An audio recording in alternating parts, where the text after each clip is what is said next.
Kind of growing up, what were the films you loved, who the actresses and actors that you loved that kind of made you think, yeah, I want to do this? One of my favourite movies when I was younger was Hocus Pocus, Bette Midler. Oh my God, she's so good. She is one of my favourite actresses for sure.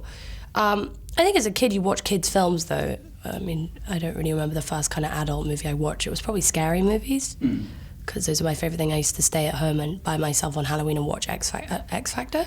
That can be scary. Can be. The Exorcist. I used to watch it and sit by myself and Get terrified. myself out. Second film you guys have done together. I'm wondering, Nat, what do you like most about Jon's storytelling that's kind of brought you back a second time? I mean, I just think Jon's a brilliant writer, so, you know, even if he wasn't one of my best friends and such a nice guy, I would sign up for anything he was doing. Not anything.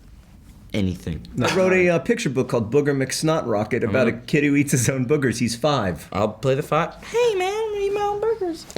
That's good. Yeah, I mean, I like your audition. John Green adaptation. You got my ticket money, it's fine.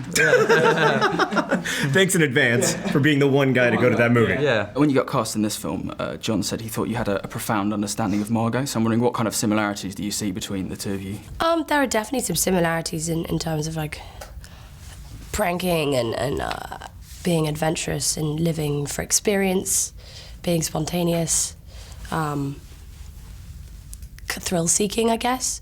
But we're also very different in a lot of ways, because a lot of the stuff in the film that she did I would never do. So we're similar and different, so it's good. Did you sort of know who she was before, or was it...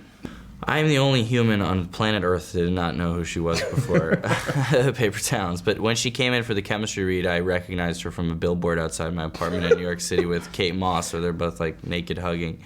And I realized I'd walked my dog past her about 1 million times. And then she walked in, she took her shoes off, she did the scene, and she was just Margot, you know? She just seemed perfect for the part, and she's a very natural actress, and I love working with people that are kind of spontaneous, and then she's also really sensitive, so it was a perfect combination for that part, and we're just really close. We're looking for our next movie to do together, so I think it's Booger McSnotrocket. She's gonna play the other 5-year-old girl. She's like, Booger, why don't you come over here?